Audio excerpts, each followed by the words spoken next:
There are basically two kinds of philosophy. One's called prickles, the other's called goo. And prickly people are precise, rigorous, logical. They like everything chopped up and clear. Goo people like it vague. For example, in physics, prickly people believe that the ultimate constituents of matter are particles. Goo people believe it's waves. And in philosophy, prickly people are logical positivists and goo people are idealists. And they're always arguing with each other. But what they don't realize is that neither one can take his position without the other person. Because you wouldn't know you advocated prickles unless there was somebody else advocating goo. You wouldn't know what a prickle was unless you knew what goo was. Because life is not either prickles or goo, it's gooey prickles and prickly goo. And they go together like back and front, male and female. And that's the answer to philosophy. See, I'm a philosopher, and I'm not going to argue very much, because if you don't argue with me, I don't know what I think. So if we argue, I say thank you, because owing to the courtesy of your taking a different point of view, I understand what I mean, so I can't get rid of you. But you see, when as a scientist you describe the behavior of a living organism, you try to say what a person does. It's the only way in which you can describe what a person is. Describe what they do. Then you find out that in making this description, you cannot confine yourself to what happens inside the skin. In other words, you can't talk about a person walking unless you start describing the floor. Because when I walk, I don't just dangle my legs in empty space. I move in relationship to a room. And so in order to describe what I'm doing when I'm walking, I have to describe the room. I have to describe the territory.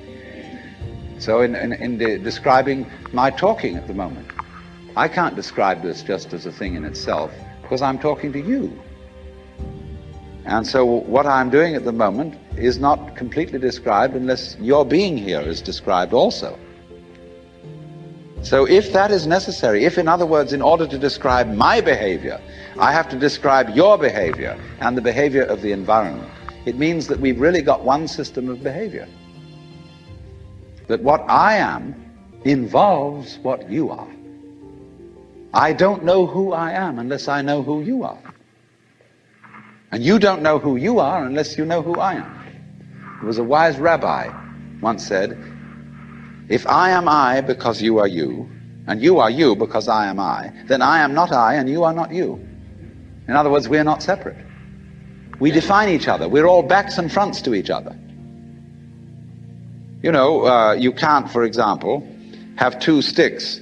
You lean two sticks against each other and they stand up because they support each other. Take one away and the other falls. They interdepend.